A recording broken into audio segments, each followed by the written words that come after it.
Hey everybody, how you doing? This is Barry, that Goat Metal Show. All right, I'm over here with my partner Tone Joker NYC, and we're over here filling in as a guest interviewer. We got Tony.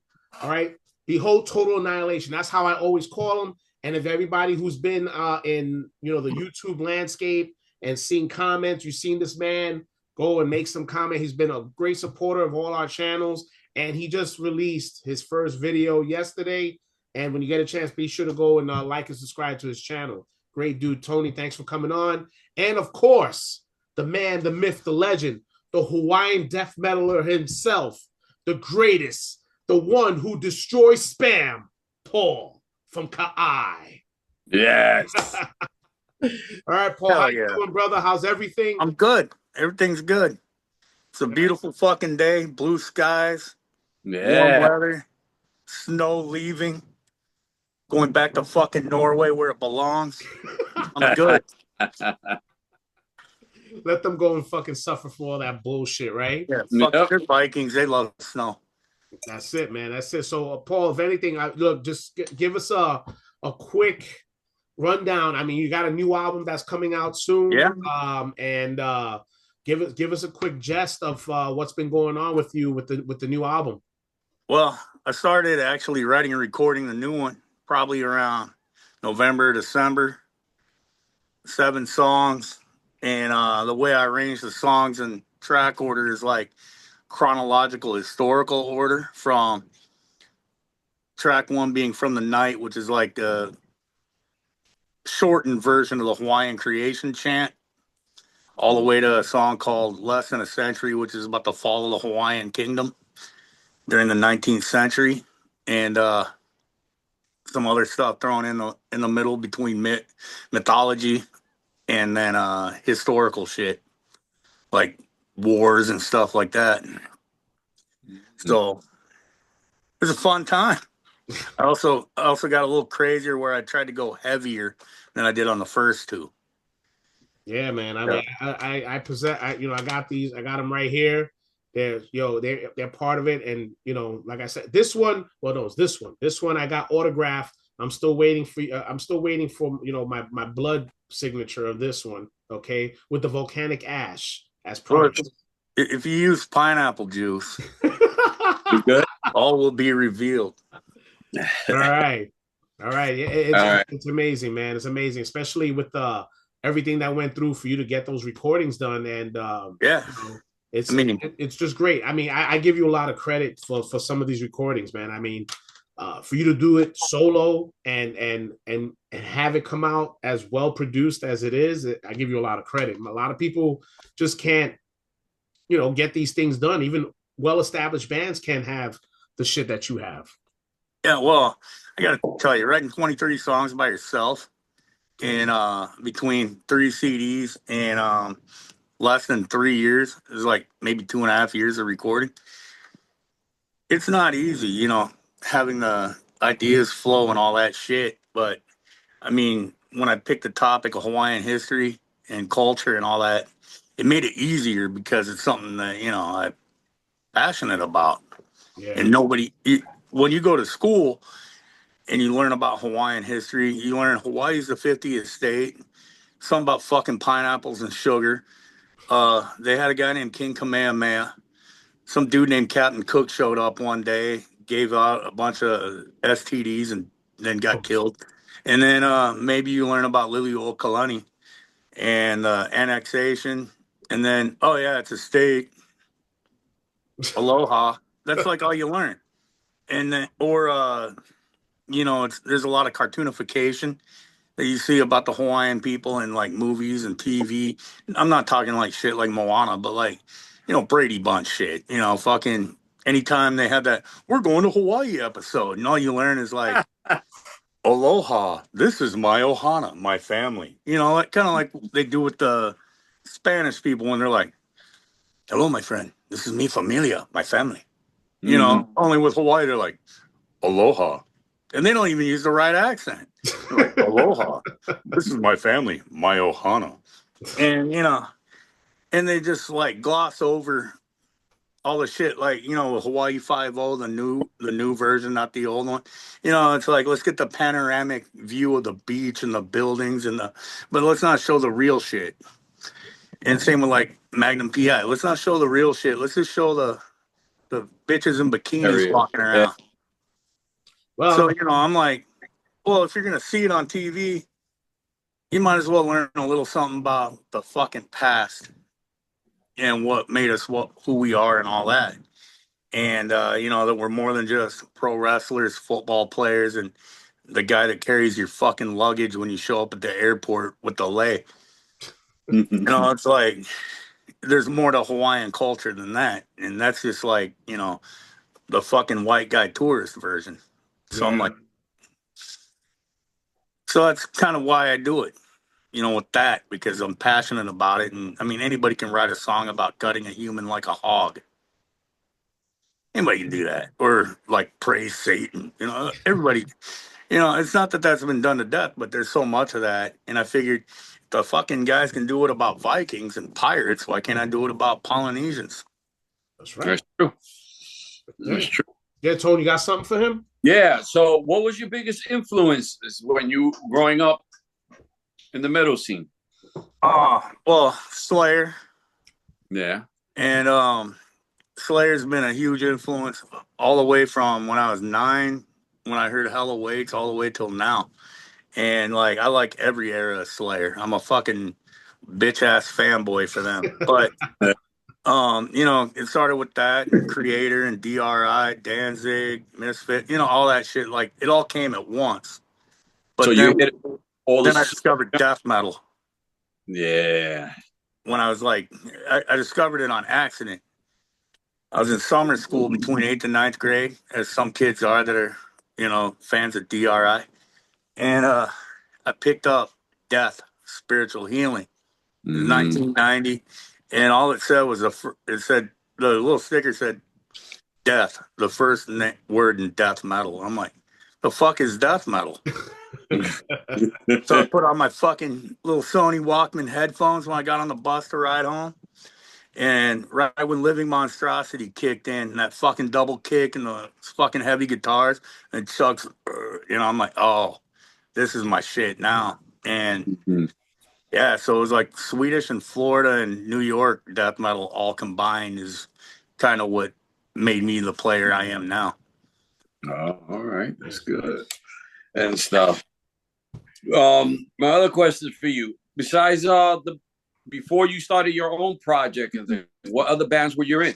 Nothing really worth noting, because most of them only lasted like a few shows, except like one called Under Shallow Ground, where I was in that one for like 3 years. We played all around Lincoln and Omaha mostly, and a couple small towns in Nebraska.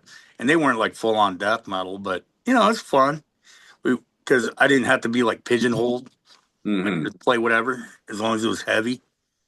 But yeah, and I did lead guitar and backing vocals for that band. Nice. Oh, so 3 years with them? What's that? You were 3 years with that band? Yeah, we recorded a CD that's never seen the light of day.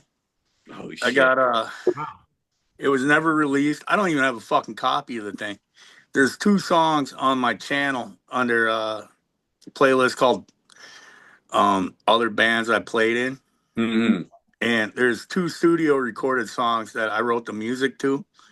And then there's a live video that's from another guy's channel that was the other guitar player in the band. So there's one where it's like one song, and then one where it's like a whole set. And, I got nothing bad to say about that 3-year period playing live. I was in my 30s, and it's fun, man. We got to open for Mobile Death Camp. And those guys were great. But, I mean, we didn't really, like, open for anybody of significance outside of Nebraska. But, yeah, I mean, it was a good time. We got to play on bigger stages, small stages. People seem to like it. We got to play for no crowd, just like any other band, And we got to play for, like, I think our biggest show, there's like 500-600 people there. Great. Bro, it's always good to I always like asking that, because that's where that's a building block. Yeah. You could start off in the thrash band, pick up some thrash, or a hardcore band and thing. And those are all influences down the line that can make your band, when you do settle to a band, a better band. Yeah, my first band I was in was I don't even remember the name, but we just played a lot of punk covers, like because we all sucked. And I'm not saying that punk was easy, but we weren't ready to play Slayer and Napalm Death by any means. Yeah. Because of speed and all that, but we could play. And by play, I mean not very well, like Black Flag. We could play like Misfits, and stuff you didn't like Misfits. You didn't even have to really be in tune. Um, but like we played shit like that and some Melvins stuff. There was always a variety because like you hear so much good shit. It's death metal for me, but there's also I like some Melvins. I like some fucking Yep. Sex Pistols once in a while, even though I know they're a gimmick. Mm-hmm. But it's good shit. All right. So let me ask you my last question before I let Bear go. What other influences besides metal you music that you listen to that helped you in your way? Well, one thing that helped was I know this one's kind of a cheesy answer that a lot of musicians give, especially in metal, but soundtracks like fucking Conan, Yeah. because the way it fucking Right. it has that build up. Yeah, I It has love that the fucking soundtrack. part where it's just like beating the shit out of you, and then it has like that part where it holds back, stuff like that. And also, I did grow up hearing a lot of pop music in the house, as well as a lot of classic country, a lot of old rock and roll. So like Mm-hmm. Elvis was always playing, Righteous Brothers was always playing. So that's kind of where I got the ear for like, okay, this is where you should like cut off this part and go to your chorus or a bridge or whatever. Because they all structure songs basically the same, but yet there's little differences and nuances. I mean, when you grow up, like, being our ages, how the fuck did you not hear Falco? Hmm. And if you say you didn't like Falco back when you were a little kid, you're a fucking liar. Liar, yep. You were singing Rock Me Amadeus when you were walking around. Yep. You're singing Tears for Fears walking You're around. right. And when your mom was sitting there, if she was like mine, cranking up Bon Jovi, you're fucking singing You Give Love a Bad Name while you're driving down the fucking road to get your fucking Burger King. That's how I like Paul, man. Tells the truth. Yeah. I mean, we all grew up on like, especially if you were a kid in the 80s, that's what you grew up on. Yeah. And also, on top of all that, I heard a lot of Hawaiian folk music growing up. Oh, that's good. Yeah, like, stuff like this guy named Israel Kamakaviva Oli that everybody knows his brother is. And most people that even know what he's saying, I guess at the end of like one of the shows like ER or some shit, they played his version of Somewhere Over the Rainbow. And, where he sings in Hawaiian and English. And he also sang a lot of stuff about a little bit about Hawaiian history as well as, just how cool it is to have the family and all that in Hawaii. Nice. But, I grew up on that. A lot of other stuff like this group called Brothers Casimiro. These guys named Cecilio and Capono that are Hawaiian. But, it's all ukulele and fucking acoustic guitars. Nice. So, and I heard a lot of classical too, because that's what my mom was into. So all that shit just, entered my brain. And, I'll still crank up fucking CCR once in a while when I'm driving the long, lonely highways at work. But, it's not like what I really want to listen to. But, sometimes it's like I've heard nothing but growling for the last 3 fucking hours. I think it's time for the ear fatigue. Have you ever seen the rain? Yeah. But also at the same time, and I hate modern hip hop, but when I was a kid in elementary school, I first heard Slayer, but I had to hide Slayer. I had to hide it because you're 10, you're 9, you're 11, and if your mom sees hella weights, Oh, classic. there's a song called Necrophiliac. Yeah. And it's 1986. When I was like 10. My mom's going to be coming out with my dad's belt, even though my dad had already passed, but she's going to be coming out with his belt, whipping my fucking ass up and down the house. Now, if I'm listening to Run DMC, my Adidas, Yeah. she's not all mad at it. And Run DMC, when my daughter and I go somewhere and she's like, Dad, can I listen to something? I'm not gonna listen to that shit she wants to hear, but I'll put on fucking Run DMC and she'll be like, I still Man. crank up Beastie Boys. All that shit from my childhood. Nice. But the 80s was the best. It was. Yeah, like that's what, if it wasn't for hearing Run DMC and Beastie Boys, by the time I heard Biohazard, at the same time I was listening to Asphyx and Unleashed, I probably wouldn't have given them a chance. Because Yeah. it's like, oh, there's this heavy guitar. They got a fucking mosh pit that follows them around everywhere they are in the fucking video. And, this guy almost sounds like he's rapping while this guy's like fucking screaming like the dude from fucking Agnostic Front. This is kind of good shit. Yeah. All right. But I want to give my man Tony, behold Total Annihilation. Like I said, I'm always going to call you that. I don't care. I'm sorry. That's just me. If you got anything for Paul, man, go ahead, man. Go give him something. Let me try to think. I'm a little kind of high and drunk at the same time right now, so it's kind of myself discombobulated. What guitar player was basically his want him to want to play guitar? Oh, that'd be my dad. Oh, okay.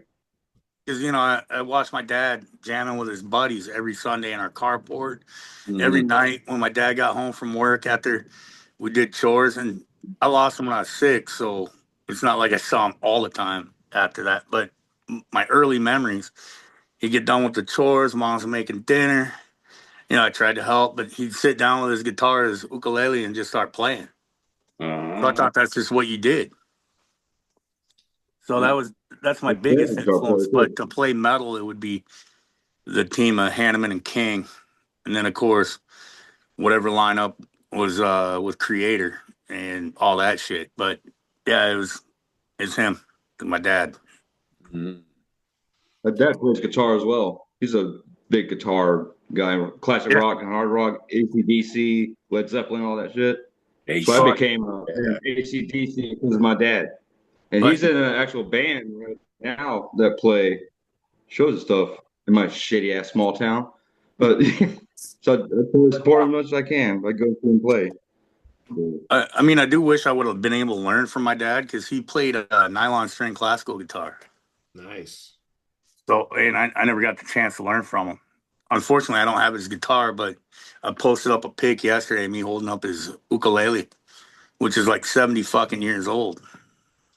But I mean, just no spoiler. That's going to be the thumbnail. I'm just saying. All right. I'm making crazy eyes. I'm wearing a Slayer shirt, but yeah, Slayer. When I heard like guys like Deep Purple and shit like that when I was a kid because it was on the radio, it didn't really make me want to play guitar. And same with Bon Jovi or any of those bands. But when I heard Slayer, that's when I'm like, oh, I want a guitar. I bothered my mom anyway, for years. And then I got a stepdad when I was around 12, and I started bothering both of them. And when I was 14, that's when I finally got one. But yeah, it was all because I heard Slayer, and then Nuclear Assault, Overkill, Motorhead, and it's like I need a guitar. I need one. That's it, man. That's it. And it's fine. I'm gonna go and give you a Ramon question because he sent me stuff, even though he wasn't, he couldn't make it. But he put okay, guitar talk. Favorite guitar you own? Oh, that's my War Beast. I only own 2. And the Mockingbird, though, as I get used to that Floyd Rose Bridge, it's getting closer to taking over. But yeah, and that War Beast is a favorite guitar I've ever owned. Oh, okay. And there's a second part. It said, do you have no, where is it at? Okay. Do you have a guitar you've always wanted to get but never got? Ooh. It's gonna be a surprise because it's a BC Rich. But I wanted that Kerry King signature War Tribe where it was a Warlock. Yeah. The Kerry King paint job. Yeah. With the fucking Kerry King EMGs, the Kaler tremolo. Even though I don't do dive bombs yet, I'm working on it. But that's the one.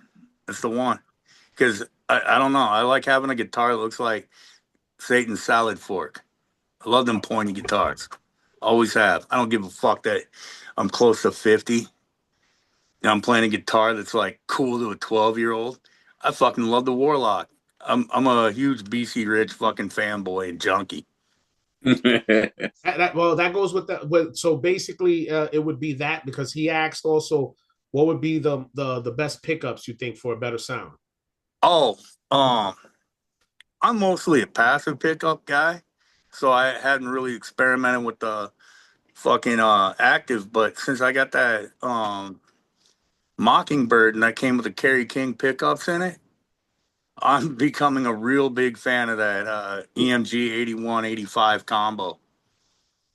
Oh, okay. All right. I mean, it just cuts through in a way that my other guitar doesn't.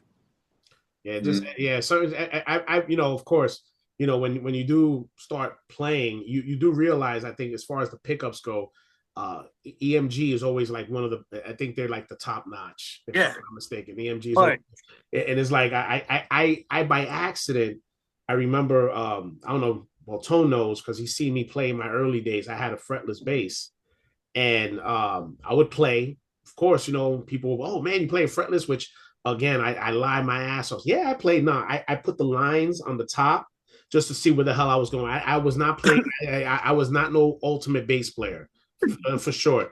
So what happened was people would pick it up, play it or whatever. Like, yo man, what you got pickups? And literally the EMG pickups were in there, and I didn't even realize it. It was like wow. And then I've played other basses, and I've noticed with the different pickups, and it's just the sound just is not the same. Nah. So yeah, EMG was always known for having that great sound. But like as far as pickups go, I never really used to care either. A lot of times, Me neither. Yeah, I didn't care ran either. with the stock. I had one guitar a long time ago, and I wish I never got rid of it. It was a BC Rich Virgin, and I had the DiMarzio X2N in the bridge, which is the same pickup that fucking Chuck used. Yeah. In his fucking BC Rich Stealth.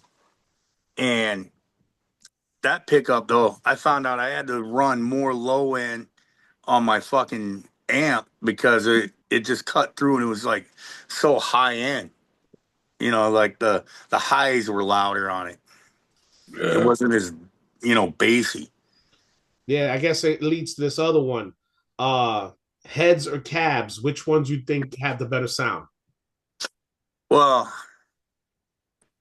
right now I'm playing cheap shit, that I use for my videos, my shorts, not my recording, but I was never really I'm not a big gearhead. I know if your amp doesn't put out for your speakers, it doesn't matter. But I think the speaker cab, even though mine right now is a cheap piece of shit, but for some reason it sounds good. I think speakers make the bigger difference. Okay. Because same with like when you're doing a car stereo, it's the same thing. It almost doesn't matter the deck or the fucking amp that powers the speakers. Because if your speakers sound like thin, fucking crackling shit, then what's the point? Yeah. If you don't have anything to take the sound and make it come out, it doesn't matter. You can have the best stereo or the best amp head in the world, but if your speakers suck, like a PV5150 with the combo amp with the fucking 12-inch Sheffields, to me it sounds like ass. It sounds like there's something missing. Yeah. Like you can get the highs, you can get the lows. Doesn't matter where you put your mid. Doesn't matter how you adjust your presence, resonance. It just sounded like shit to me. But if you took that 5150 and you powered a different speaker cabinet off it, it was like, oh, that sounds good. Pineapple boner. Yeah. Hell yeah. With the coconuts clacking. All right, Tony, you got something for him there? Monty Python, anyone? No, Tone Joker. I'm sorry. I went around. I'm sorry. So I meant Tony. See, I forgot there's two Yeah. Tonys here. I got to be specific. Tone Joker. I'm sorry. Yeah, I'm interested. How's the metal scene in Nebraska? I wish I knew more because I've kind of like not been out much lately. I mean, it's not horrible because we got some good shit going on, but it's not what it was because we lost a lot of venues. Like, the properties would just get bought, turned into a fucking shitty hotel, or turn more into pay to play places.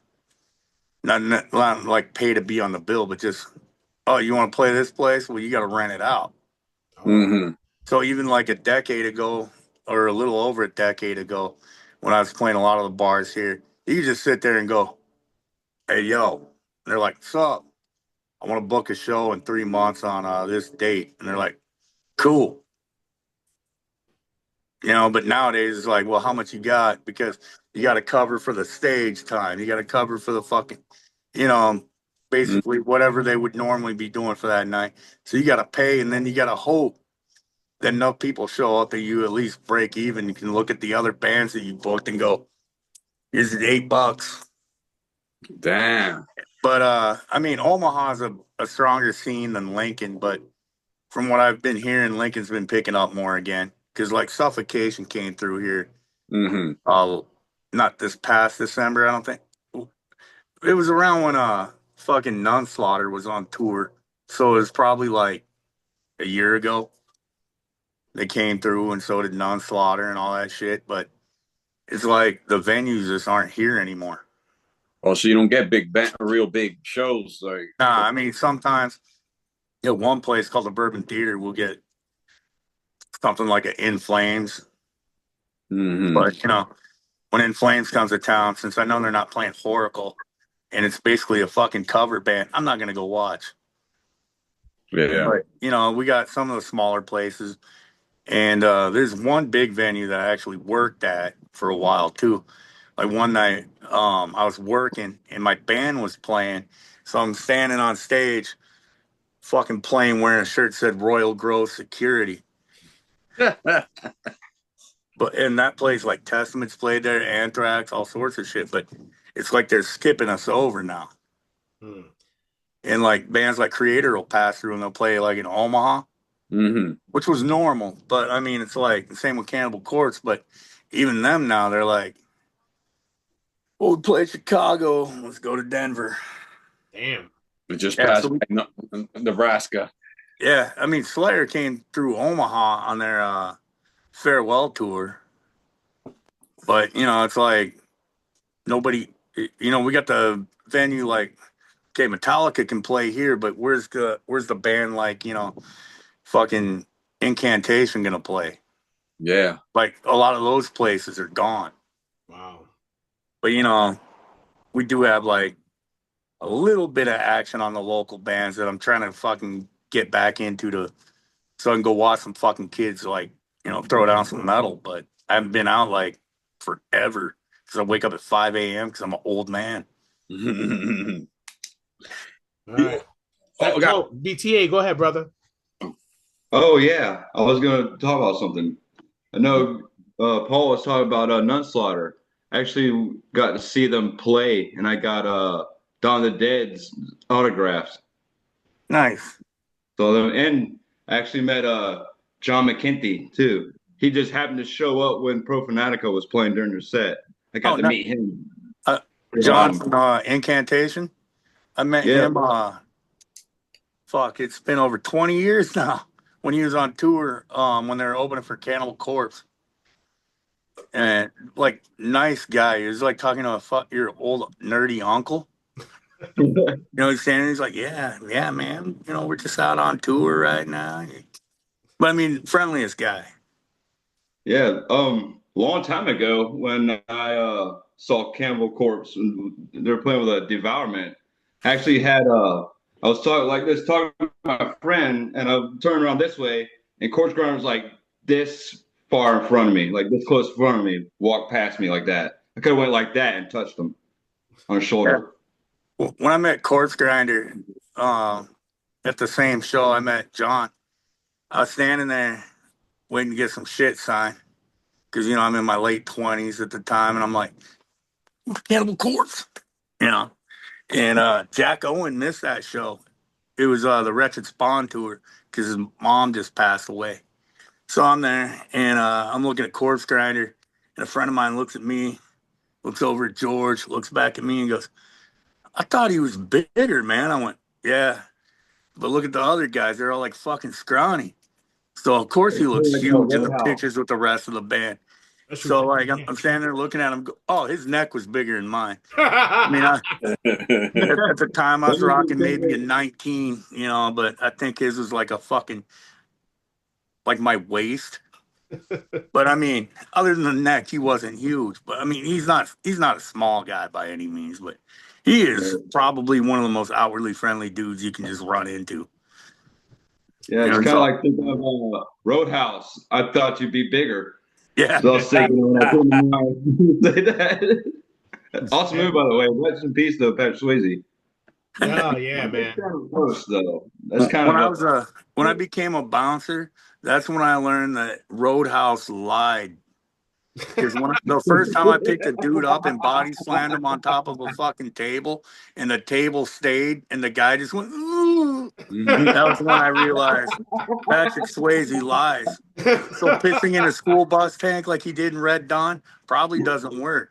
Yeah. Now, if it was a turbine diesel, it might work, but the bus ain't got no turbine diesel. But yeah, fuck Patrick Swayze and his fucking lies. No, I'm kidding. But yeah, rolling over. He's like, Paul, what are you saying? He's gonna come out and get you, bro. Oh, what? What's he gonna do? He gonna fuck with me when I'm doing pottery? That's it. He's Ghost, bro. He's gonna come over there. He's gonna molest you. Yeah, he's gonna fuck with me while I'm doing fucking pottery. All right. Fucking. If he came back as a zombie, you'd have to put him back. That's a song. It's a song and a band name, Patrick Swayze Zombie. Yeah. Had to put him down. Get back in your grave, Patrick. We don't need you back again. Yeah. So, Paul, I wanted to ask you. Now, since your album is coming out. Yeah. And now you got an official label for Morning Productions backing you, man. Tell me how everything came about with that. With you, Trevor, and Lee. How everything transpired to get that off the ground, and how it's been so far. Well, when it first started, I was like, "Oh, you started a label, huh?" Like, yeah. I'm like, cool. And then I don't know, we were just kind of talking, and then the man that shall not be named, that was still part of it at the time, was like, "Hey, brother, you want to be on this?" I'm like, "Yeah, why not?" So that's kind of how it happened. And then Trevor was like, "Yeah, dude, cool." And because everybody knows Shredbeard, he's fucking obnoxious and crazy, but so positive. And I didn't really talk to Lee about it at all. But next thing I know, I found out I'm in. So I mean, it was just a conversation and virtual handshake agreement amongst friends. Okay. And the main benefit I noticed from that is some of the headache is gone. Like, I already suck at, sitting there and promoting shit.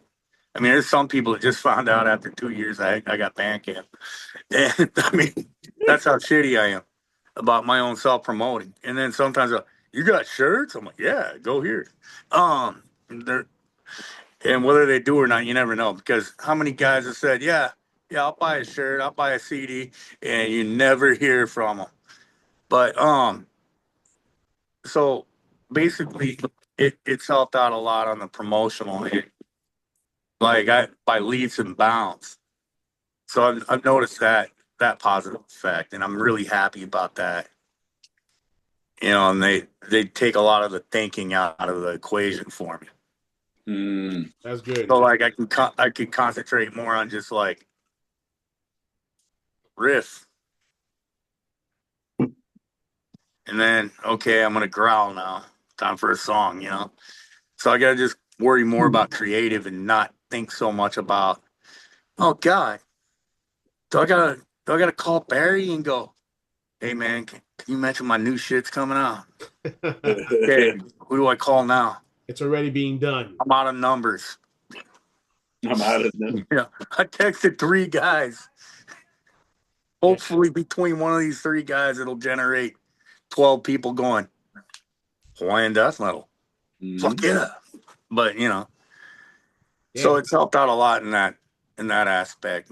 Things that I don't have to worry so much about. It's great. I mean, so far. That's good, man. That's good. I mean, I was, I remember when me and you first spoke, and I even threw the idea about you making a shirt. You was like, "What?" You Yeah, were because I'm like, like, who's gonna fucking buy that other than my house? yeah, and it turned out, some people did buy. I mean, we had Yeah, a few outside people buy, which was good, yeah, and it's getting out there, and you got some nice. I was just happy to help you, do some yeah, designs, man. and like with that, it was like when I started talking to you, and I just asked like, what do you do to make your shirts? And then next thing you're like, I got you covered, and fucking, and then you're like, but you gotta tell people about them, and it's like, oh, that's so hard. I gotta buy this shirt, motherfuckers. Um, but it's like when you come up with a T-shirt, you got to wonder like, is somebody else going to buy it? But first, why am I going to try to come up with one that I wouldn't wear myself, right? Exactly. So I mean, you've helped me out a lot on that. We bounce creative ideas off each other, and it's cool. It's cool shit. But I never thought I was going to have a shirt, and then Drew for shames me into doing physical media, Yep. and positively shames me, and then it made me actually like get off my ass and get the ball rolling on that, and that's been great. But yeah, the label though, they helped out with taking a lot of the stress of how do I get this out to people, or how do I get the word out to people. Yeah. And I mean, what was great in the past was people like yourself or like Anthony from Metal Miners, um or Drucifer, just going, I got Eye of the Conqueror King. I loved it. That helped. And, and then when the second one came out, and that happened. And like Eddie from Realms of Rock, when he started promoting it, people that were like fans of the actual music, that helped. But it was like, okay, that's cool. Maybe somebody will go, maybe one guy watching one of those videos is going, I got to hear this. I'm going to buy it, and that's great. But now it's like, I got these other guys sitting there on my behalf, and that's like their sole purpose, and that took a lot of pressure, a lot of wonder. Yeah. But I also didn't do this thinking like every week I'm gonna move enough merch and enough CDs that it's like having a part-time job. Never thought that. I'm Yeah. playing fucking death metal. Yeah, it's not like we're getting you're doing tours around the world, No, selling no, out and arenas, and and you got management, you got everybody yeah, working for you, and a staff. yeah, and then I get my $8. Yeah, for Still, real, but for real, but it's absolutely. like I, you know what's funny? doing the music by myself, doing the coming up with the artwork by myself, uh all that shit, that's a lot of stress sometimes. Plus working 45 to 50 hours every week, got the family. I don't have a bass player, I don't have another guitar player, I don't have a drummer, I don't have a vocalist to bounce ideas off of. So my son was leaving, so he waved. But I don't have all Liam. I don't have all that other stuff. And unfortunately, I'm in no danger of playing live anytime soon, which is great, but yet also sucks. Unless I can find like 4 or 5 guys that want to learn the material and, do a one-off show here and there and, kind of make it a special event, hopefully. But yeah, it's weird when you're just trying to do it alone. But, the label's like helping out a lot with the promoting and stuff that I suck at. Well, it's good to have that, man. I'm Yeah, telling it's you, great. it is good. It is good. right, Tone Joker, what you got, man? You got anything else for him? Nah, you were saying that you're by yourself and you haven't tried to see put out ads or anything to get people to come to try to make your band, whole band. I've thought about it, but I haven't really done that. And part of it is, I'm getting ready to turn 49, and I don't have room with being a dad. I'm not gonna be some other guy's dad. You know what I'm saying? It's like my time between family and job and leisure activity is pretty small. And I got to be careful who I'm going to fucking waste that on. Like, I don't want to invest like 2 months of time into some guy that goes leaving. That's true. Or like I'm in jail. Think about it. How many musicians have crippling addictions to alcohol or narcotics of some sort? How many of them have the disease of I'm in and out of jail? I never have a job, so I can't afford to pay my share. It's like I'm at a different point in my life, where I can't really be around that shit. Where it's like, dude, what do you mean you can't pay your fucking band rent? Like an extra $50 a month. You couldn't come up with that. No, you're gonna be dealing with musicians that if you go and you criticize what they're playing, they're gonna start crying because that's what we're in the era of now. You can't criticize nobody without them fucking crying. Well, like, and with the music that I've already got written, it's like it's already written. There's no room to improv that.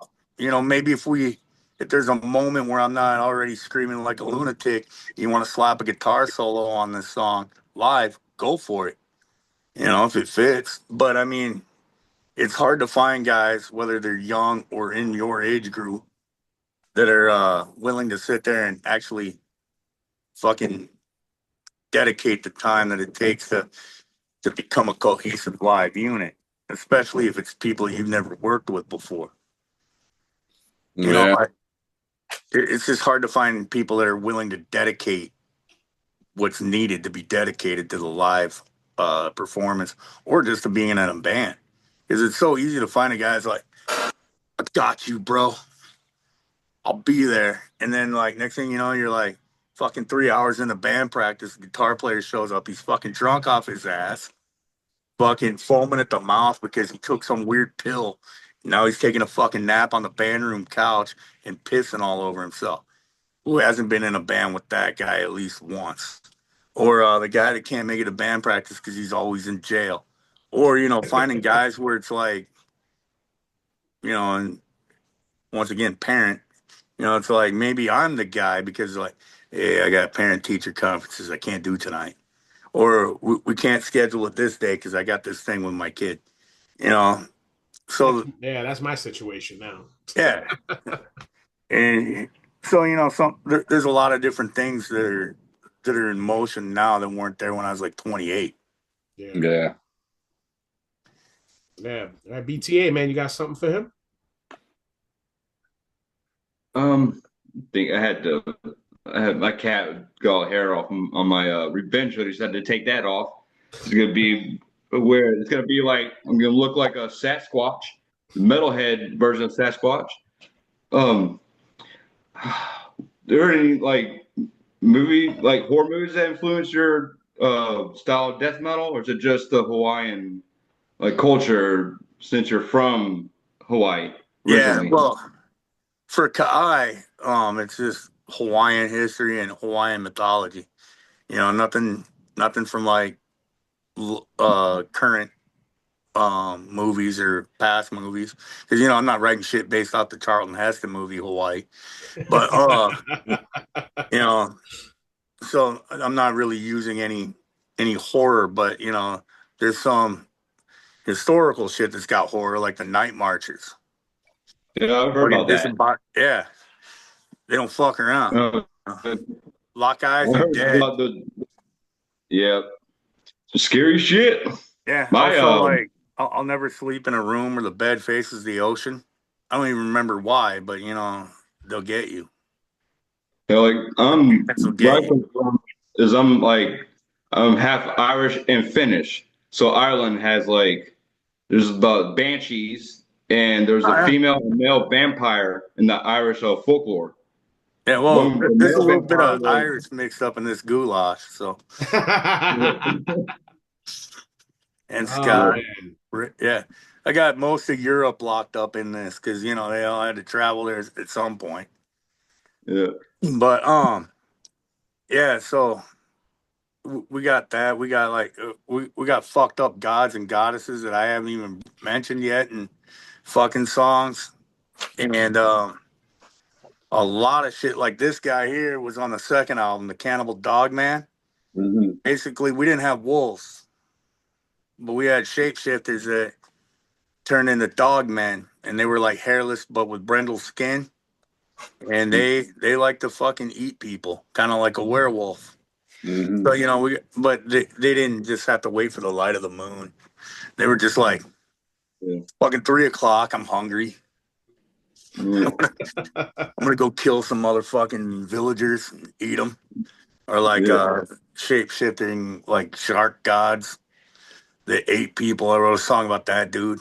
Yeah. Um, but like on the new album, I didn't. But yeah, we got a lot of really cool, fucked up, like just gods and goddesses and demigods and shit that really fucked with humanity.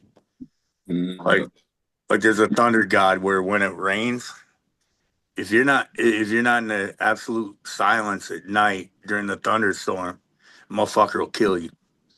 Wow. Yeah. So Damn, man. yeah, we Shit. had we had some fucked up shit.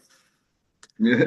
I mean, Maui brought fire to the people by choking a fucking mud hen.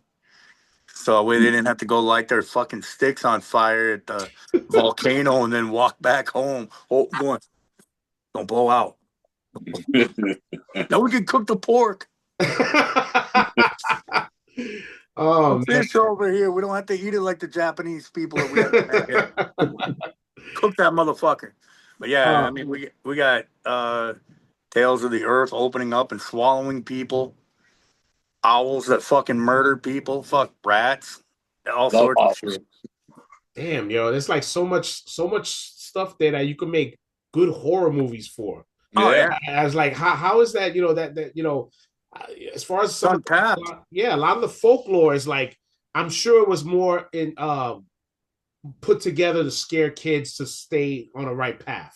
I'm sure that's Some what of it was, but some of it I think was to keep, like the Catholics, keep them all in check. yeah, yeah. Or whoever came on there, just look, stay the fuck away. You're gonna have this fucking dog Yeah. that's gonna come. He's gonna eat you and then fuck your corpse. It's that type shit, you know. So They probably did that. This motherfucker is gonna walk around bathing in your fucking entrails. yeah, And he doesn't know it's Thursday, so he doesn't care. Because we didn't have Thursday back then. We didn't even get Thursday until the 1800s. damn. But But yeah, I mean, there's a lot of shit about like fucking um giants and fire demons and fucking we got one god of the night rain and the fire rain. You know, nice. fire rain. Oh fuck. What are you gonna do against fire rain? And then like I remember when I was a kid though, even though it wasn't all they weren't always evil, they had this group of people they called the Menehunies. Well the Menehunies were like dwarf like hobbit motherfuckers, right? And they're responsible for all the fucking structures that were there when the Hawaiians first got to Hawaii.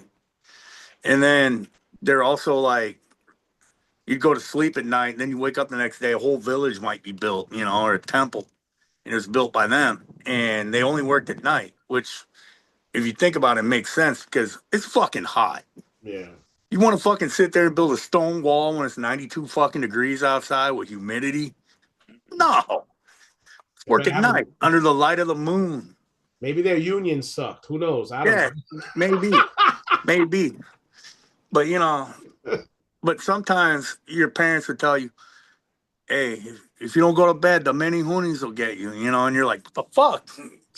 Little fucking little hobbit fucking things are to come kill me in my sleep." know. Thanks, mom. Or oh shit, See the moon? No, there's no moon. Yeah. See the clouds? Yeah. Fucking night marches are coming tonight. You smell that? Yeah, that's the smell of sulfur and death. You know, Oh, damn. and you find out you're supposed to to avoid the night marches. Yeah. Or like to avoid the night marches, you're supposed to lay face down naked. And don't look, or they'll fucking kill you. And if you really want them to avoid you, piss yourself. And I'm like, I am not laying down face. Fuck that. You know, if they're coming for me, let them take me. I'll join them. But yeah, if you're lucky though, one of them will yell in Hawaiian "Na'u," which is mine, and then they'll be like, "Fuck, we can't kill this one." I mean, that's his uncle over there. So, oh, look, there's another guy. We'll get that motherfucker. Yeah. And but yeah, we got all sorts of weird shit like that. Paul, let me ask you, Paul. Let me ask you, Paul. As far as you've been doing this, as far as like the Hawaiian folklore and the history and all that, it's really cool because I mean, like I think me and you had a conversation before. I called you the Amon Amarth of Hawaii. The Amon Amarth, yeah. Yeah, I said that because it's like you don't hear nobody really talking about history like that, especially from Hawaii. Have you had anybody call you or text you or comments, especially fellow Hawaiians who are like appreciative of some of the stuff you've been doing, or maybe countering you, say, no, that what you're saying is bullshit. This is the way it's supposed to be. Any of that stuff? Nobody's come out and like my family, most of them, like extended family, have been supportive. And a few Hawaiians have been like, "Oh, dude, this is awesome! I didn't even know you could find shit like this." Because like I listen to death metal, man. Yeah, they got death metal about Vikings. They got death metal about King Arthur. They got death metal about fucking ziggurats in Egypt. But I don't see death metal about fucking, Pili Ka'ai. I don't see shit about him. But fuck, yeah. And I mean, there's a couple black metal bands, but not like death metal about Hawaii. And there's death metal from Hawaii, but it's not about Hawaii. But every once in a while, I get that fucking asshole. I did get one cousin though that was one of the fucking assholes that sent me an email because we're so close that's the only way we could contact. And he had to go through a long chain to get to me. We're like second or third cousins, and he's like, "Why the name Ka'ai?" Like he was more pissed off about that because Ka'ai is one of my middle names. It's a family surname from like my great grandfather's surname. His name was Paul Kamuali'i Ka'ai, so I'm kind of named after him, and as well as my dad. And it goes all the way back. There's this guy. His name was Calve, like Elian something Calve, and he changed his name to Ka'ai. And then his kid's name was like Puako'ukai. So, it goes all the way back to the early 1800s for that name. And I'm like, it's cool. And who the fuck is going to be able to pronounce Kamuali, which is my other middle name? Who the fuck can say that? So, there's even Hawaiians like, what the fuck? But, so this cousin, whose actual surname was Ka'ai, is all butthurt. Like, why are you using that name, man? I'm like, dude, it has other meanings. It's not just a name. It's like we have this thing called kupua, like a god, or like akua, which is another term for god. Kupua is more like a demigod. But if you have a ka'ai, it's like a steak that's got like a little carving of a god on it. Like, like a fucking garden gnome, but or like a lawn ornament that you would stick outside of your house or into your house and for protection. So that's a ka'ai. Another ka'ai is like the jars for the Egyptian pharaohs. Yeah. Yeah. Well, it would be a bag with a funeral bag for the organs of the dead king or chief. Wow. So it's got a couple multiple meanings, but I chose it mainly because my fucking name, and why not be a little pompous? Yeah, that's it. Why not? And use something that people can actually pronounce. Yeah. Because Like, I wanted to actually call it Kukaili Moku after the God of War, but some motherfucking black metal guy beat me to it. But Paul, let me ask you a question. I talked about Nebraska, but how's the metal scene then in Hawaii? It seems like it's a little better than Nebraska. Well, it seems like it's growing. I mean, Nebraska's trying to regenerate, but the Hawaiian scene, from what I understand, because I read about it once in a while, it seems like it's been growing. They got more death metal, more thrash metal. They got a fest, I guess, on the Big Island. Yeah. Oh, which, that's fucking awesome. Mm-hmm. Like, they got a metal fest in Hawaii. Nobody ever probably thought that was going to happen. And there's a place that I've actually been to, but it's been like closer to 30 years, called Hawaiian Brian's in Yeah. Kapa'a, Hawaii. And that's on the island of Oahu, kind of by the Honolulu area type shit. And I guess they have like fucking metal shows and punk shows a lot. But do you have any bands like from Hawaii contacting you, knowing that you're doing, what you're doing now? No, I've tried contacting a few of them, but nobody says hi back. Like, they're too good for the Hawaiian guy that lives on the mainland. Yeah. It's like, bitch, I'm from Maui, motherfucker. But they're like, oh, well, you're on the mainland, so you're a house boy now. Not everybody's like that, but like, I'm not Hawaiian enough anymore because I'm in Nebraska. I got the cornfield instead of the pineapple plantation. Yeah. I grew up on the pineapple plantation, but now I got the cornfield not far over the hill. And the neighbor's dog. Makes me think of Bobby Blitz ducking the dog. Oh yeah, by the band from Hawaii. So I'm like, this is what Bobby Blitz from whatever the band's name was ducking the dog for an interview. Yeah, but yeah, fucking. So I don't get really a whole lot of hate though from Hawaii. I just either get like one guy all mad that I'm related to. One guy did leave a comment for me on a video that said Hawaiians don't play metal. What? We don't play that easy shit. We're like hip hop and reggae, and I'm like, okay. What, I'm supposed to get excited? Yeah, right back to him and say you got a metal fest in the main island. Yeah, I did tell him that on one, but it's like, okay, what, I'm supposed to be like this Canadian sausage swallowing guy that talk shit and get all butthurt about it, make a very special video where I go, hi, I never thought I'd have to make this video, but I have received some hate. No, fuck that. I got better things to do than cry about that shit. I might make a comment in passing about it, like, oh, some fucking guy, he got all high and mighty and said this, and it's like, I don't really care. I'm doing my thing. I didn't know who you were before you left this comment. I don't know who you are as you leave this comment, and I fucking don't care who you are 10 minutes later. I mean, I got more positivity coming in than I got negativity coming in.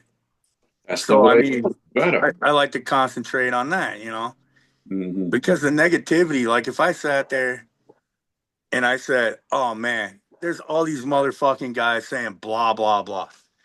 That's a straight up lie, because there's not all these motherfucking guys saying shit, that I know of. I've come across one fucking guy that was so upset by something I said or did that he made a video about it. Fuck him. I came across another guy that got really mad because I played BC Rich guitars.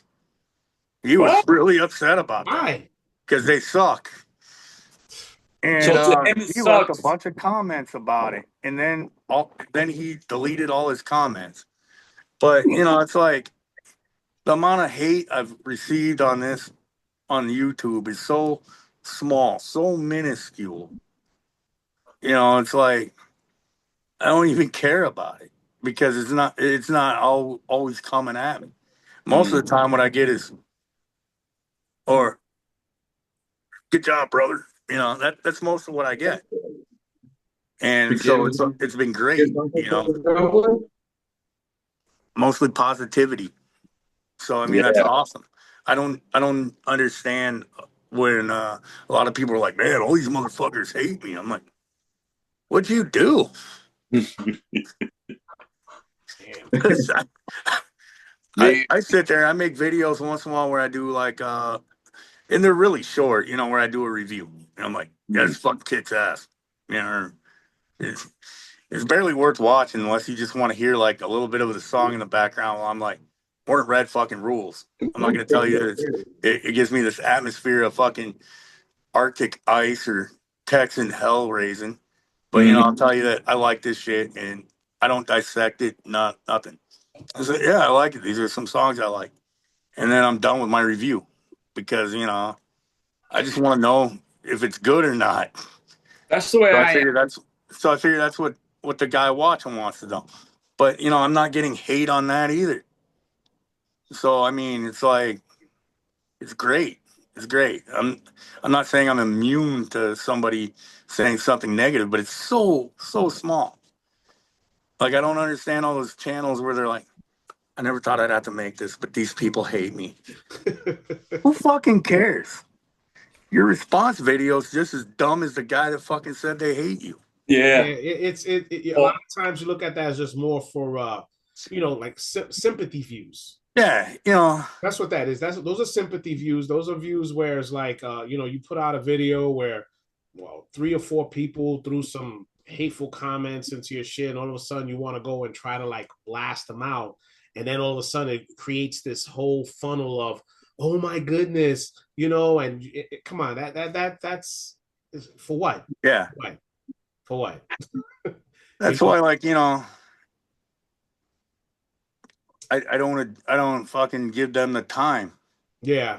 And like I said, it's so small. It's like when I'm walking around my day-to-day life. If I believe the internet, everywhere I go, there's gonna be a Karen.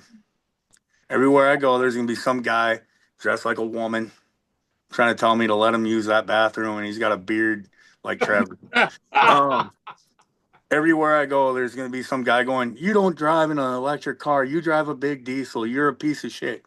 And see how many times I've encountered that in the last month. Or you can play guitar. I don't believe you can play guitar like the one asshole. I get that once in a while. I don't even care. It's like, maybe you're better than me. I don't fucking care. You don't have a video where you're playing guitar, so I can't critique you in a positive way. But yeah, I don't see all this shit that they blast all over the place about America's falling apart because of the gays. I don't really see them around here, and I don't see people like yelling at them around here. I just see like 2 dudes walking in a gas station, buying their shit and walking out, or going in the grocery store, getting their fucking frozen pizzas, bitching about beef prices, and then walking out. You know, I don't see any of the fucking overly inflated bullshit. So I don't see it in my day-to-day life. I don't see it on YouTube unless it's some guy making a video about it, and I have to choose to watch that. Yeah. So, I mean, I don't get hate on my channel, so I try not to take hate to others. But there is one guy I may have said some shit about or implied some stuff about, and it was funny. He said he said his piece. I didn't care, and yeah. So the haters are almost non-existent, thankfully. Yeah. But I mean, that's always going to be there because there's some people who will just go sit there and hate watch, just to try to look for negatives to throw in there. Like some guy got mad because I said he said BC Rich, king of the pawn shop guitars. I said, yeah, I also see Fender, PRS, and Gibson in pawn shops. Me too. Yeah, I mean everybody has. And he's like, PRS? How can you compare PRS to BC Rich? You know, PR. And I'm like, and I just never replied. And my God, I think he fucking left like 9 comments. Jeez. Just trying to state his case. And I'm like, I don't care, dude. My most expensive guitar I've ever bought myself is $300. Because I give no fuck about, you know, how much it cost. I give no fuck about, I mean, I care about BC Rich brand name, but if I had to buy a different guitar, there's other options that I'll be happy with. I don't care about your amp. If you can make it sound good, that's good. But I don't care about all that stuff. So you can tell me, oh, you're wearing a Slayer shirt? Weird. So call me something I haven't been called since I was 12 wearing a Slayer shirt in junior high. Man. You're not gonna really get me. It's already resaturated shit. It's like, what's going to be the point? And I think stuff like that is already, I think that part of it is already pretty much wasted when it comes to that. I mean, because it's like when we were kids, I mean, me and Tone, being from New York City, being Puerto Rican and being a metalhead was kind of like that was weird. Because back you were growing up in the Bronx, it was hip hop, freestyle, and salsa and merengue music. That was it. If you were Puerto Rican, that was they. If they saw you as a Puerto Rican metalhead, it was blasphemy. It was like, oh my god, they looked at that. That was the weirdest shit in the world. Better than that. Yeah, so it's like, and then it's funny because then, once it started building up a little bit more and more, you started seeing more people coming out where maybe they were like in hiding, and now it's like it's nothing, man. I mean, you see so many different ethnicities into metal music left and right when it comes to it, and it's not like it's not whatever little shit you want to try to throw at those people who listen to it, it's gonna go over their fucking heads because it's like it doesn't do the job it used to do maybe 30, 40 years ago when when some people might have kept it in the closet that they were a metalhead. Like you did with your Slayer, with your Slayer album with your mom. With my mom, yeah. Well, like when I was a kid, when my cousins in Hawaii, like I'd already been living on the mainland by this point, and when I discovered the metal was brought to me, so I'd go back to visit. The hair would get a little longer because I could grow hair, and the shirts would get a little more evil, and then some of them were like, "You like Satan?" While they're listening to Jimmy Cliff, "You like Satan?" And I'm like, I don't like Satan, but damn, he makes a good album. Yeah. Oh, yeah. And Yes, they'd be like, "You're going to hell. Where do you want to be when Jesus returns?" And I'm like, I got a friend on the mainland named Jesus. Is that what you're talking about? And fucking, it was always at first when I was a kid. Of course, it was like, I'm not evil. I just like, and then it turned into, oh, you think I'm a devil worshiper? Well, let me double down on that a little bit for you. Check out this. This is deicide, motherfucker.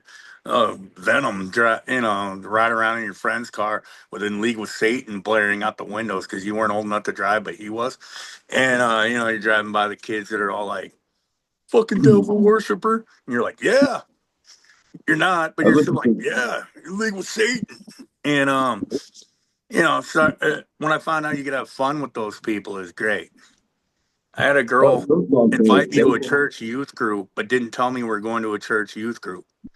She invited me on a date on a Wednesday night. And I was in high school. And we go walking in, and she's like, it's at some dude's house. So we sit down. I'm wearing a fucking, Danzig shirt or whatever, probably. And they put on this video of this douchebag with a fucking mullet and a mustache. And it's called Hell's Bells, The Dangers of Rock and Roll. And, they're talking about like Bauhaus and fucking how that's evil. And like, they're telling you, if you listen to Frankie Goes to Hollywood, you're going to hell because they're gay. I mean, fuck. And then, like, they just show pictures of Slayer, but they don't play any Slayer. They talk about Iron Maiden, Number the Beast, and all the same bullshit stories that people have been telling for decades about that. And then I'm sitting there, and I remember one time, Barry, you showed that Coven, Boneless Christian CD. Well, they were talking about Coven, that same band, not the 60s psychedelic band.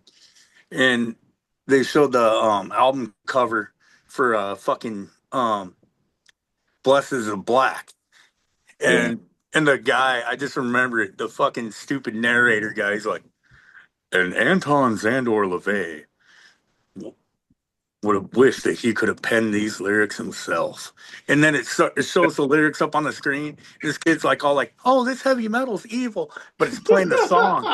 And I looked at the kid and they play like the cool part. And I'm like looking at him going, son of God, repent your sins, for Satan is thou Lord. I'm not even looking at the screen. And the kid's all like, you know, so all these motherfuckers are thinking I'm like the devil walking around.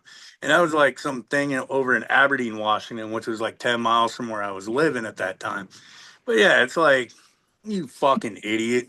Do you not realize that metalheads just mow the yard for their mom like everybody else? Or like, you know, take out the trash so that way his dad doesn't smack him around like everybody else. This is the fucking 80s and early 90s. We just wear different T-shirts and have different hair, and maybe once in a while want to light something on fire because of Beavis and Butthead. But I mean, you know, they don't realize that we're the same fucking dude. We just happen to like, you know, evil music. That's it. That's it. Yeah, like, you know, if you don't clean up your room, you know, you don't get to listen to your fucking Malevolent Creation record. Yeah. Your room or no Malevolent Creation. It's like, okay. Damn. That's big time, man. Yeah. But I mean, fuck. The good old days. Yeah, man. Yo, well, before we're gonna start getting ready to wrap up in a few. Tone, you have some last minute Tone Joker first, and then we'll go to Tone BTM. Yeah, I have a question. Paul, what are your top 5 go-to death metal albums? Oh, my top 5. Actually, that top 5 go-to. Some of these you've probably heard other people say, some maybe not, but Cataclysm, Temples of Knowledge. All right. Nice. Fucking Hypocrisy, Osculum Obscenum. That's a good one. Unleashed, Where No Life Dwells. Classic. Of course, self-titled Deicide.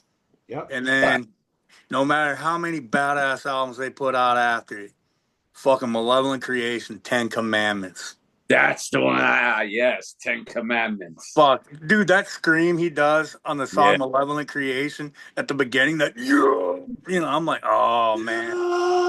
Fucking Brett Hoffman. Everything just going, and he's just going for 3 minutes straight almost screaming. I know, dude. Like, you may not hear it in the way my vocal sounds, but Brett Hoffman, man, that motherfucker is a little bit of an influence on my vocal style. Like, you know, when I do those fucking longer screams, I'm like, this is for you, Brett. That's great. But yeah, those are like the 5 that just first popped in my head, because it's like I listen to those albums a lot. Like, you know, fucking Where No Life Dwells, I can put that on, listen to it from the very beginning to the very end, and just go, fuck it, start it over. Nice. Remember what fucking Dead Forever kicks in, I'm like, you know, I love that album. That's the best album. It is. And like, since the day I bought it on cassette, hanging out with this Native American kid from Holquist, Washington, I bought it at Aberdeen at the mall. Mm-hmm. And I bought it because the logo was badass, and I saw it in a magazine. That's like one of the greatest death metal logos fucking ever. Hell yeah. And, that and the original Hypocrisy one with the pentagram. Yeah, that's my favorite logo from them. But when I bought that, and then we got in his car, and I hear that nylon string guitar, I'm like, what the fuck is this? And then that dun dun dun dun, you know, I'm like, oh. Yeah. And he's like, whoa. And I'm like, oh man. Dun, dun, dun. I'm like, oh yeah. That part right there, I love that beginning part, because I remember when me and Tone first heard it, we were like, yo, these motherfuckers are from New York? Like, what the fuck, man? That was a vicious breakdown right there in the very beginning. Oh, from Malevolent Creation. Oh, yeah. Oh my god. Oh my god. Dude. That was great. Yeah, those are some of my top 5. I mean, if you ask me next week Wednesday, there might be 1 or 2 differences, but that Cataclysm, Temples of Knowledge, man. When I first heard that, I was like, holy fuck, what the hell? Did they mic a bear? They mic a bear. I mean, Sylvain Hood, man, that guy was fucking nuts. And he just all over the place. And then you're like, did he say words? I mean, I'm reading the lyrics, but where the fuck is he?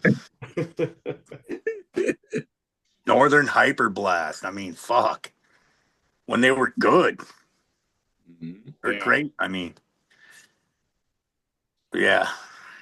Yo, Tone, BTM, you got something you want to give them? What's the top 5 bands that have the best riffs of any other band in thrash metal or death metal? Ooh, Um, that's hard and easy at the same time because Slayer Hell Awaits and Show No Mercy basically put out all the greatest riffs you will ever hear in your fucking life. Yeah. But so yeah, Slayer. Deicide had some of the greatest riffs I've ever heard. Um, this is a tough one because I like so many fucking bands. But so yeah, Slayer, Hypocrisy. I mean, by the time those they are hit good. the final chapter, he pretty much wrote all the fucking riffs that you ever needed to hear in your fucking life. But Those are hypocrisy. Dismember. I mean, these are just ones that just pop in my head that I think have great riffs because I don't really. It's hard for me to do pop, but Dismember had so many great riffs. I mean, massive killing capacity. Even though some people are like, that's their fucking poser album. I mean, fuck, dude. Casket Garden. That motherfucker's catchier than any STD that's ever been brought out on this earth. And fucking, I mean, this is great, great. But Napalm Death, they also had some fucking badass riffs because it wasn't just mindless blasting and mindless fucking, noise.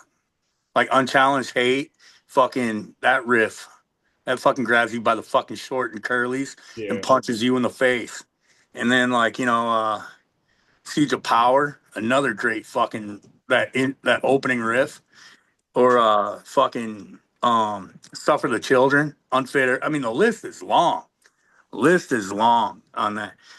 But fucking for riffs, Obituary had some fucking good riffs.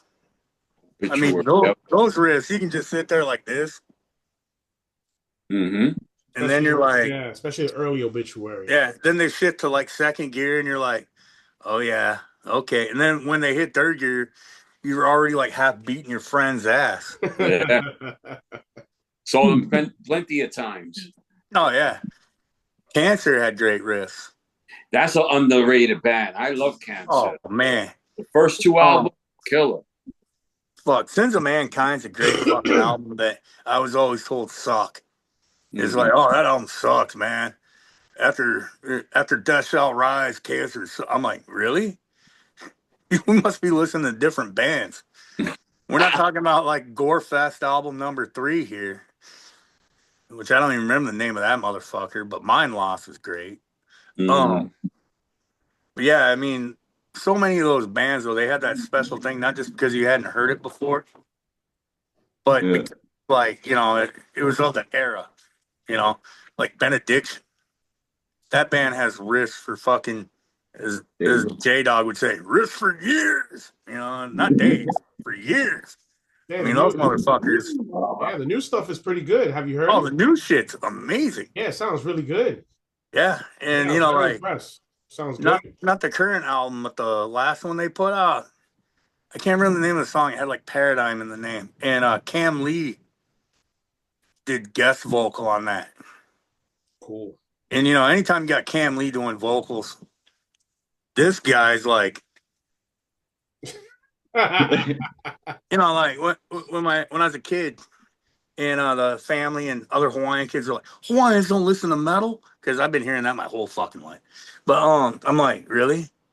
You know who one of the most influential fucking death metal vocalists ever is? This guy that they call Cam Lee. His name is Barney Kamalani Lee from Florida, a fucking Hawaiian. Yeah. So it's only natural that this Hawaiian that latched on to death metal then finds out about this other Hawaiian dude that's like in Massacre, which also has some of the best fucking riffs I ever heard. Oh man, the last man. album. You heard the last album? I did. It was pretty good. Yeah. I got to actually pick it up. But yeah, it's a really good album. But yeah, that dude, his vocals, man, are just some of the greatest death metal vocals ever. Man, yeah. What if he calls you, say he wants to be with you in the next Kai album? Oh, I'll start writing riffs that fucking minute. I'll start 2 writing albums it worth. that fucking minute. I'll be like, okay. Let's see what the BPM is. All right. Yeah. Well, you know what? Speaking of that, maybe you already mentioned Cam Lee, but I'm gonna throw this because there's a question that I usually ask everybody when we get to the end. Give me your super group of musicians, dead or alive, that you would form. Oh, that's a tough one, because definitely Cam Lee on vocals. Nice choice. Mm-hmm. And just because this guy's so awesome, and he would be great to throw in the backing vocals while he's playing his bass, I got to go with Vincent Crowley. Ah, okay. Because, those two guys would get a great fucking solid, like, mid-pace, mid-tempo fucking. Yeah, that would be cool. And then, guitar players are where it gets tricky because, I really love. I really love, the Slayer, but I think I'd have to go with Peter from fucking Hypocrisy on one guitar, and then Henry from God Dethroned on the other guitar. Oh. And then periodically, because all 4 of them have distinct yet great voices, all 4 of those guys, you could have that fucking badass fucking background, vocal delivery. Like sometimes all 4 at once, or one guy hitting this, one hitting that. But I think on drums, I have to go with one of the most underrated, unrecognized motherfuckers out there. But when you see his name, you're like, fuck yeah, that's Tony Laureano. He's been in Angel Corpse, God Dethroned. He's drummed for Asher. I mean, he's drummed for all the greats. Yeah. Damn, so I mean, that would be it probably. Well, you got all these people in there. Where would you play? You're supposed to be in the band. Oh, I'm supposed to be in the band? Yeah. Sorry, Cam. Cam, you go sit down, bitch. Cam can hold up the sign. You're just glad to watch it. Yeah. Oh, I would be, man. Because I'm a fan before anything else. That's right. That's why my music sounds like it does, because I'm a fan. That's if you're not your own fan, who else? Absolutely. Favorite Acheron album? My favorite Acheron album today is Those Who Have Risen. If you would have asked me last week, it was Rise of the Black Mass. Next week, it might be, fucking the Covers album and Crank Up Devil Child. That's right, Vincent, busting your balls on that one. No, but I have a hard time picking my favorite Acheron album because they're all similar but so different. Yeah, they are. They're so different. And he still brings it. Because I saw him in Ohio. Yeah, he said Vincent still brings it, though. Oh, that motherfucker, he brings it like he's 30. Yeah. I joked with him about how fucking Those Who Have Risen came out like almost 30 years ago. He's like, you made me feel old. I was 12 when I wrote that. But yeah, I mean, that guy is great because, I mean, he never has a shit lineup. How the fuck do you get so lucky to have all the different... I mean, fucking Richard Christie was in his fucking band. That alone. And then, to find a guy like Mike Estes that had that talent. Like when that guy plays a guitar solo, he does shit that nobody else does. And, like some parts of it you hear like, oh, everybody's done that. But then you'll hear something where you're like, the fuck? And yeah, I mean, he's lucky with all the guys he's got. And like his current guys right now, those motherfuckers are amazing. Well, Hell yeah. yeah, I guess it just has to do with the fact that Vincent is not a no nonsense musician. They know it. Whoever he's gonna get knows that his songwriting is, is up there. It's not just some little petty bullshit. Now you notice, like, if you listen to Those Who Have Risen, if you pay attention on that album, there's a lot of Merciful Fateisms going on that. Because, like, you'll hear the verse, and then when the vocal ends, Michael Estes will come in with a lead, which is like when King Diamond would get done singing, fucking Sherman or Danner would come in with a fucking lead. Yeah. Right, there's a lot of influences going on. Yeah, a lot of influences from them. Absolutely. Yeah. Absolutely. Tone, Joker, anything else before we go? Nah, that's it, bro. Got all the questions through. All right, and BTA, man, what got anything else you want to talk to Paul about real quick before we start heading out? I'm good. Y'all asked a better question than I did because all of the pros that asking the questions. I'm just the new guy on YouTube. Yeah, I wanted to give you your shout, man, because he did his first video. Me and Paul were one of the first ones to comment on his video, and we want to try to push you out there, man, and get yourself going, man. All right, I'm looking forward to some of the rest of your reviews. My next video is going to be war metal stuff, but I'm going to be showing my signed copy of Rites of the Black Mass that I got from Eddie. Oh, you're going to have war metal? I'm definitely watching, man. All right. All right, and stuff on too. Put on the paint and you're going to have the spikes and the and the fucking bullet belts, bro. Better bring it. And the water jug. Oh, you got the point where I'm supposed to do the shameless plug, right?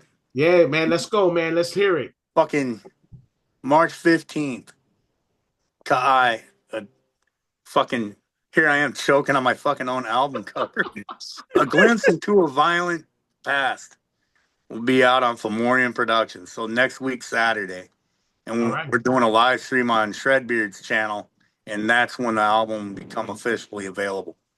All right. Through Fomorian. And then, but Tuesday, me and Lord Necron, Witching Hour, 7 p.m. Central Standard Time. All right. Also notice that there Texas time. Tell you what, boy. But make sure you go ahead and you plug more sheds. Oh, yep. Yeah, and also get that good old shed emporium for all your needs in a shed that have that gardening and lawn supplies. They come complete with shackle anchors. I got a pretty good Hank Hill impression. If you want to hear real quick. Dude. I sell propane and propane accessories. Oh, that's not bad, but it's more of a, well, I'll tell you what, boy. You got that propane and propane accessories. You got that there Boomhauer, Bobby, and that boy just ain't right, I tell you. Oh, I'm telling you, you're in the wrong line of business, Paul. You should have been going and doing voiceovers. Could happen. Could happen. I mean, I just like having fun, That's the whole point, Yeah. With it. And what better way to have you doing somebody like Hank, and then finding out that you're a Nebraskan Hawaiian doing Hank. That would blow the internet up, all over the place. Oh yeah. Well, it all started back when Beavis and Butthead first came out as Mr. Anderson. Yeah. Yeah. Anderson. Oh man, maybe that's how I should do it. Well, I'll tell you what, you got that new Kai album coming out on Saturday. Glimpse into a Violent Past. It does not come with propane and propane accessories, but damn it, it will burn your ass. Wine, history, and battle. Oh man, Paul, thanks a lot for coming on, man. Hey, thanks for having me, man. I'm so happy for you having the third album. I want to thank my Tony BTA for coming on and filling in, and make sure you guys check out his channel, man. Let's give him some subs, man. Get him going. All right. Yeah. All right. Sure. From myself, Barry, the Goat Master, we got Tone Joker NYC, Tony BTA, and Paul Kai. All right. You guys have a good one. Make sure you go, guys. Make sure sub to all these guys' channels. Please do. Please do. All right, guys. Take care. And this thing will be coming on at 6 p.m. Hope everybody's in the chats. All right. Guys, take care, man. Later. Yeah.